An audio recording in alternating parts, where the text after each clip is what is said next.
오늘은 영생을 얻으려면 이런 제목으로 하나님의 말씀 나누겠습니다.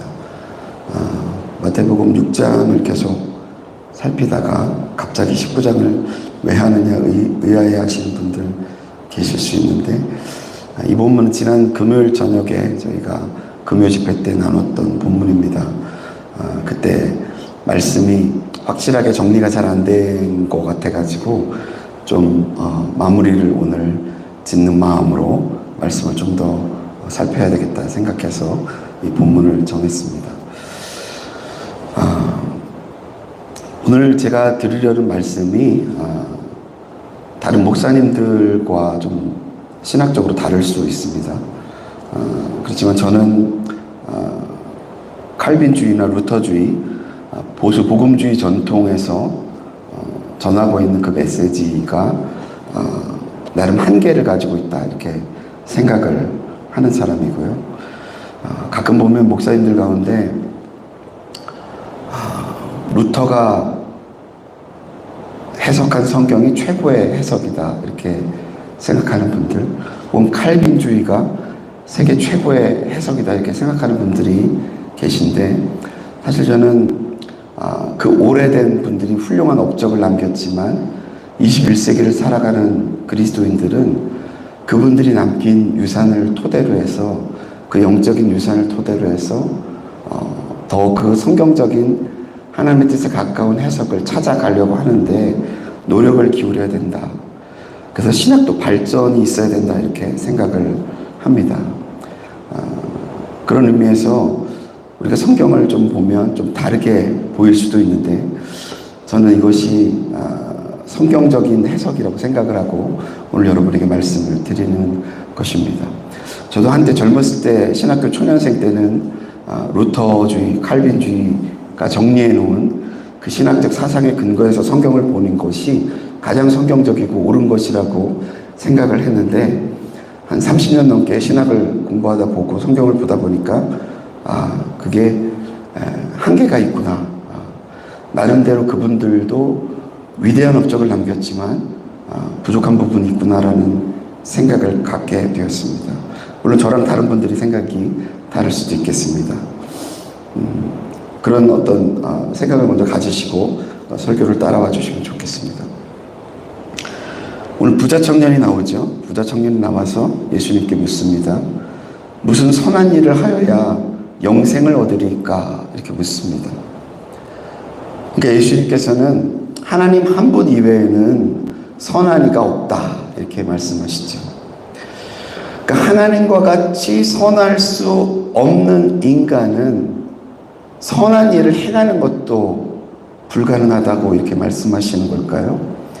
근데 창세기 4장 7절에 보면 하나님께서 가인을 추궁하는 내용이 나옵니다. 거기서 뭐라고 말씀하냐면, 네가 선을 행하면 어찌 낫을 들지 못하겠느냐, 선을 행하지 아니하면 죄가 문에 엎드러지느니라 이렇게 말씀하시죠. 그러니까 여기에서는 선을 행하라는 식으로 말씀을 오히려 하고 계시죠. 근데 여기에서는, 오늘 본문에서는 왜 예수님께서 이렇게 말씀하시는 걸까요? 인간이 전적으로 모든 선한 일을 행하는 것이 불가능하다는 의미로 말씀하는 것이라기보다는 하나님과 같이 선한 분은 없다라는 말씀으로 지금 이 청년이 쉽게 생각하고 있는 이 선함이라고 하는 이 개념을 수정해주고 있는 것 같습니다. 그러면서 이 청년의 질문, 영생을 얻는 길에 대해서 지금 답변을 해주세요. 뭐라고 답변을 해주십니까? 내가 영생을 얻기 원하느냐? 그렇다면 계명을 지켜라 이렇게 말씀하십니다. 그리고 왜 예수님께서는 영생에 들어가는 유일한 길이신 예수님 자신을 믿으라고 하시지 않고 엉뚱하게도 율법을 지키라고 말씀하고 계시는 걸까요? 왜냐하면 율법을 온전히 지키는 삶과 영생에 들어가는 삶은 같은 삶이기 때문에 그렇습니다. 이런 말에 어떤 분들은 깜짝 놀라실 거예요. 왜냐하면 우리는 그동안 너무나 오랫동안 율법과 은혜를 이원론적으로 우리가 이해해오고 배워왔기 때문에 그렇습니다. 그래서 인간은 절대로 율법을 지켜 행할 수 없고 오로지 영생 또는 구원은 오직 은혜로만 받는 것이라고 생각들을 해오셨을 겁니다. 근데 오늘 본문을 읽으셨기 때문에 여러분은 이제는 그 생각을 바꾸셔야 됩니다. 왜냐하면 예수님이 율법을 폐하러 오신 분이 아니라 율법을 온전케 하러 오신 분이기 때문에 그렇습니다. 간혹 오직 믿음이나 오직 은혜를 강조하는 분들 중에 율법은 우리의 구원과는 아무런 상관이 없고 율법을 따라서 살지 못하도 구원받는 데는 아무런 지장이 없다라고 생각하는 분들이 있으실 거예요. 근데 그것은 착각입니다. 예수님께서는 한 번도 율법 자체가 잘못되었다고 말하거나 이걸 용도 폐기해야 된다라고 말씀하신 적이 한 번도 없어요. 오늘 본문에도 영생을 얻으리까라고 하는 질문에 대한 대답이 뭐예요? 여러분 뭡니까?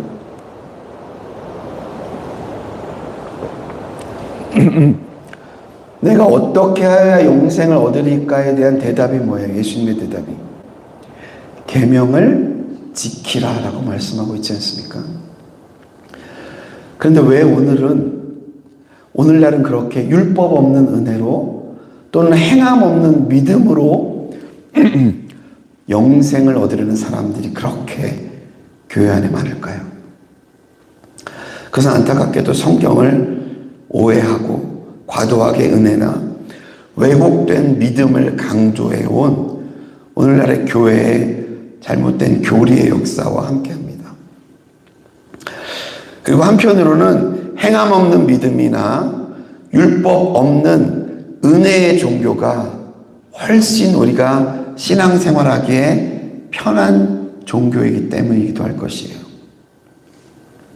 왜냐하면 맨날 은혜를 우리가 얘기하면서 은혜에 합당한 삶을 살아가지 못하는 자기 자신에게 늘 면죄부만 주면 되기 때문에 그렇죠.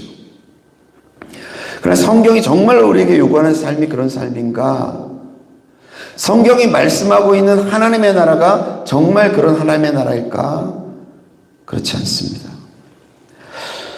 십계명에서 오늘 18절 19절을 보시면 5계명에서 9계명까지를 말씀하신 뒤에 그 율법의 정신을 요약한 레위기 19장 18절을 인용하시면서 말씀하십니다. 내 이웃을 내 자신과 같이 사랑하라. 예수님께서는 지금 율법을 문자적으로 습관적으로 형식적으로 잘 지켰다라고 착각하고 있는 이 부자 청년에게 율법의 근본 정신을 일깨워 주시면서 이렇게 말씀하시는 거예요. 21절입니다. 네가 온전하고자 할진대 가서 내 소유를 팔아서 가난한 자들에게 주라. 그리고 와서 나를 따르라. 그래서 이런 요구에 대해서 이 청년이 근심하며 가니라라고 말씀하고 있습니다. 이 청년은 이제 자신이 율법의 근본 정신을 살려내는 방식으로 지금까지 율법을 지켜내지 못했다라고 하는 것에 대해서, 그리고 예수님의 이 부담스러운 요구에 대해서 자기가 지킬 수 없음에 대해서 근심하며 가게 된 것입니다. 그러면서 예수님께서 덧붙이신 말씀이 뭡니까? 부자는 천국에 들어가기가 어렵다. 그것도 낙타가 바늘귀로 들어가는 것만큼이나 어렵다라고 말씀하시는 겁니다. 이건 뭐 인간의 힘으로는 도저히 불가능한 수준이죠. 그러니까 제자들이 몹시 놀라서 깜짝 놀라서 예수님께 묻지 않습니까? 그렇다면 누가 구원을 얻을 수 있습니까? 누가 영생을 얻을 수 있습니까? 이에 대한 대답이 26절입니다. 사람으로서는 할 수 없으되 하나님으로서는 다 하실 수 있느니라. 앞에서 우리는 율법의 정신을 온전히 구현하는 것, 예를 들어서 부자가 자신의 소유를 다 팔아서 가난한 자들에게 나눠주고 예수님을 따르는 삶을 사는 것은 인간으로서는 도저히 불가능한 요구라는 것을 우리는 이미 살펴봤습니다. 그렇다면 도대체 하나님으로서는 하실 수 있다는 뜻은 무엇을 말씀하는 겁니까? 하나님께서는 무엇을 지금 가능하게 하실 수 있다라고 말씀하는 거예요? 예수님을 따르기 위해서 자신의 모든 것을 버리는 삶을 가능하게 하신다는 뜻입니다. 부자라 할지라도 자신의 소유를 다 팔아서 가난한 자들에게 나누어 주는 삶이 가능해지게 하실 수 있는 분이라는 뜻이에요. 그럼 이런 변화된 삶, 내 이웃을 내 몸과 같이 사랑하는 삶, 모든 것을 버려두고 예수님을 따르는 제자의 삶은 어떻게 가능해질 수 있다라는 말씀일까요? 이것은 우리 안에 성령의 은혜가 임함으로 말미암아서 우리의 속사람이 변해서 새 사람을 입게 되고, 우리의 가치관과 우리의 세계관과 우리의 물질관이 변화되게 됨으로써 우리가 이전에는 내 힘과 내 의지만으로는 도저히 포기할 수 없었던 그 삶, 이전에는 육신의 정욕과 안목의 정욕과 이생의 자랑을 따라서 살아가려던 내 욕망의 노예가 되어서 살아가려던 그 삶으로부터 이제는 변화가 되어서 모든 것을 버리고 주를 따르는 삶이 가능해진다는 뜻입니다. 오늘날 현대교회들이 구원에 대해서 착각하고 있는 거가 바로 이것이에요. 그래서 오로지 은혜만 외치면, 오로지 믿음만 외치면 행함이 없는 믿음으로도 구원받을 수 있다라고 생각하는 것이고, 부자로 살면서도 얼마든지 바늘길을 통과할 수 있어서 천국에 들어갈 수 있다라고 믿게 하는 그런 믿음을 가르쳐오고 배워왔다는 사실입니다. 그럼 오늘 본문이 뭐라고 말씀합니까? 예수님께서 뭐라고 말씀합니까? 그런 불가능한 일은 하나님의 나라에는 일어나지 않는다. 우리는 너무 값싼 믿음으로 얻는 구원론에 익숙한 나머지 오늘 같은 성경 본문을 이해하는 데는 너무나 미숙한 것이 현실입니다. 그래서 성경을 눈을 뜨고 똑바로 보십시오. 예수님께서 지금 인간은 어차피 아무것도 할 수 없는 무능력한 존재이기 때문에 오직 예수님을 믿는 믿음만으로 영생을 얻고 하나님 나라에 들어갈 수 있다라고 말씀하지 않아요. 오히려 예수님께서는 사람으로는 할 수 없는 이 일을 하나님으로서는 하실 수 있으신데, 그 하나님께서 인간의 삶 가운데 어떻게 행하시기에 자기의 소유를 다 팔아서 가난한 자들에게 나눠주고 모든 것을 버리고 제자들처럼 예수님의 뒤를 따르는 삶이 가능하다고 지금 말씀하는 겁니까? 그것은 율법의 요구나 율법의 정신은 다 팽개친 채로 오직 은혜나 믿음만 외치면서 살아도 구원받을 수 있다라고 말씀하는 게 아닙니다. 너희가 너희의 인간적인 힘으로는 실천할 수 없었던 그 율법의 요구나 그 율법의 정신을 실천하며 살 수 있도록 하나님께서는 너희들에게 행하실 수 있다라고 말씀하시는 거예요. 어떻게요? 우리 안에 성령을 주심으로써, 우리로 물과 성령으로 거듭나게 하심으로써, 우리로 그 십자가의 은혜와 사랑을 깨닫게 하심으로써 우리를 변화시키고 새롭게 하신다는 의미예요. 그러니 우리가 오늘 본문을 통해서 깨달아야 되는 게 뭡니까? 그건 여전히 나중심적으로 이기적인 부자로 살아가면서도 은혜라는 단어만 붙잡으면 영생에 이를 수 있다라고 착각하지 말고, 하나님께서 성령을 통해서 우리를 변화시켜 주시면 이 불가능해 보이는 이 사랑 실천이 가능해진다라고 말씀하고 있는 겁니다. 그런 의미에서 영생에 들어가는 사람들, 하나님의 나라에 들어가는 사람들의 모범적인 예는 십자가에 달린 우편 강도처럼 평생 강도질하다가 죽는 순간에만 신앙 고백해서 낙원으로 직행하는 사람들이 아니라 오늘 본문 27절 이하에 있는 제자 베드로가 말한 것처럼 우리가 모든 것을 버리고 주를 따라 싸운데, 그렇게 말하는 사람들인 것이에요. 이런 사람들에게 29절을 보십시오. 예수님께서 뭐라고 말씀합니까? 또 내 이름을 위하여 집이나 형제나 자매나 부모나 자식이나 전토를 벌인 자마다 여러 배를 받고 또 뭘 상속한다고 그래요? 영생을 상속하리라. 오늘날 왜 그렇게 현대 교회들이 기복주의에 물들고 물질주의에 사로잡혀 있습니까?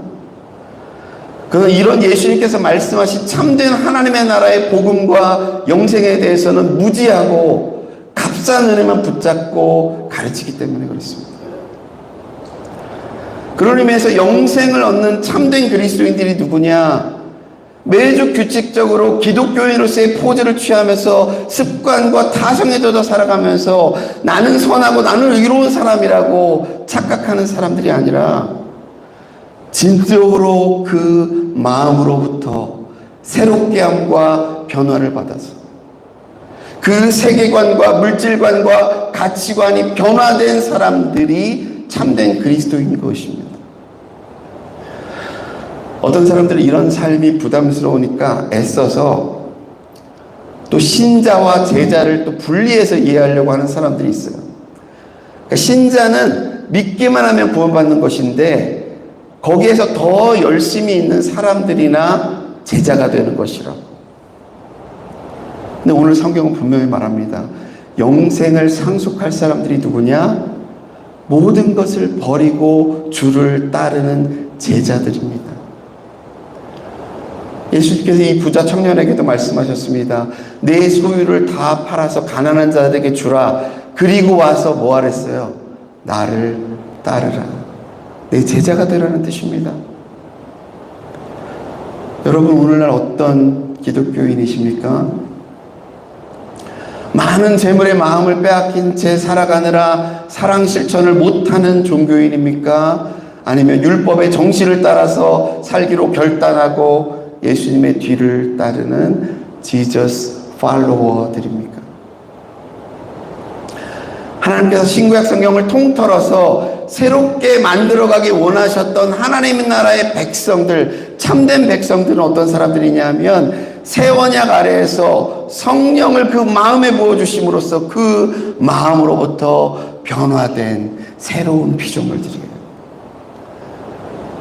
그러니까 더 이상 그 부족한 교리들을 여러분 오해하지 마시고 거기에 속지 마시고 교리에 갇힌 눈으로 성경을 보지 마시고 성경을 어떻게 읽어야 될지를 다시 생각하십시오. 그러면 여러분도 예수님의 마음이 읽혀지실 것이고 영생을 상속하게 될 줄로 믿습니다.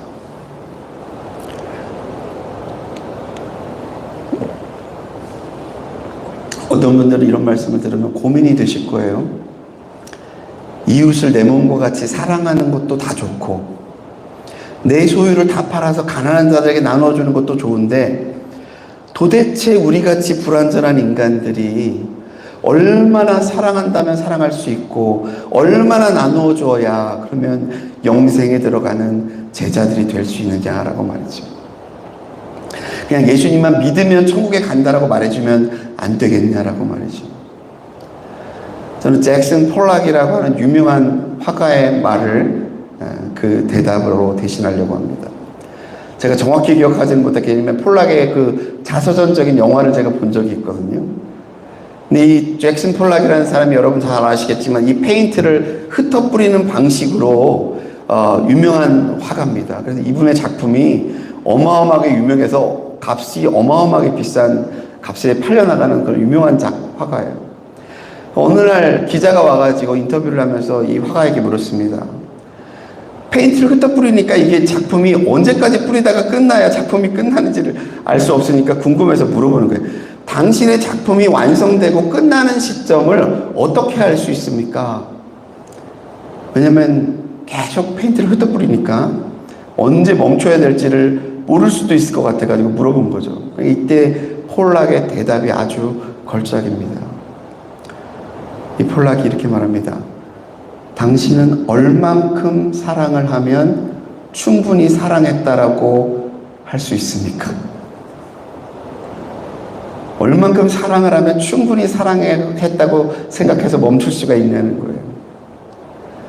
그러니까 이 사람에게 있어서 이 작품 활동은 일종의 사랑의 행위이고 사랑은 그 끝이 정해져 있는 게 아니다라고 저는 이 사람의 말을 이해했습니다.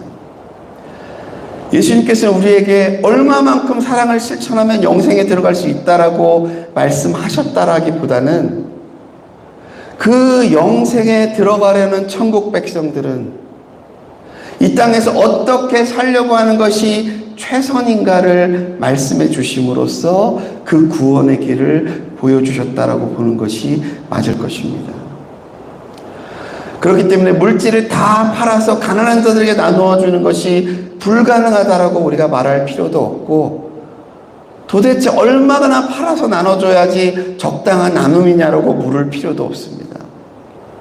왜냐하면 성경은 의도적으로 그런 질문에는 답을 피하고 있습니다. 그리고 오히려 맥시멈을 제시하면서 우리에게 도전하고 있는 거예요. 모든 것을 버려두고 가진 것을 다 팔아서 가난한 자들에게 나눠주고 나를 따르라. 여러분, 내 이웃을 내 몸과 같이 사랑하는 거는 뭐 쉽습니까? 가능합니까, 여러분? 얼마나 나처럼 사랑해야 이웃을 사랑하는 것입니까? 우리가 과연 얼마만큼 버릴 수 있고 얼마만큼 나눌 수 있는 사람들이겠습니까? 우리 안에 계신 성령님께서는 우리로 어떤 삶을 살도록 우리를 이끌고 계시겠습니까? 여러분, 그 성령님의 음성에 귀를 기울이면서 살아가고 계십니까? 저도 여러분에게 영생에 이르는 커트라인을 말씀드릴 수는 없지만 오늘 본문을 다음과 같이 정리해 드릴 수 있습니다.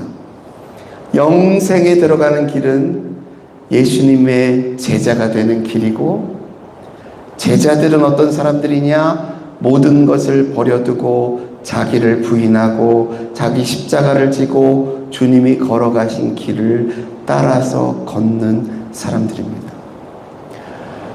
우리가 이 세상을 떠날 때에는 어차피 모든 것을 버려두고 가야 되는 사람들입니다. 안 그렇습니까? 그런데 제자들은 그걸 조금 더 일찍 깨닫고 버릴 수 있는 사람들인 것이에요.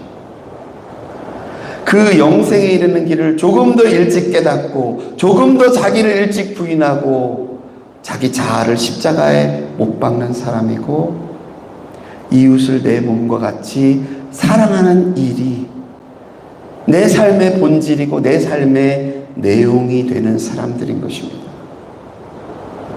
저는 저와 여러분 모두가 이런 주님의 부르심과 초청에 믿음으로 응답하실 수 있기를 주님의 이름으로 축원드립니다. 기도하시겠습니다.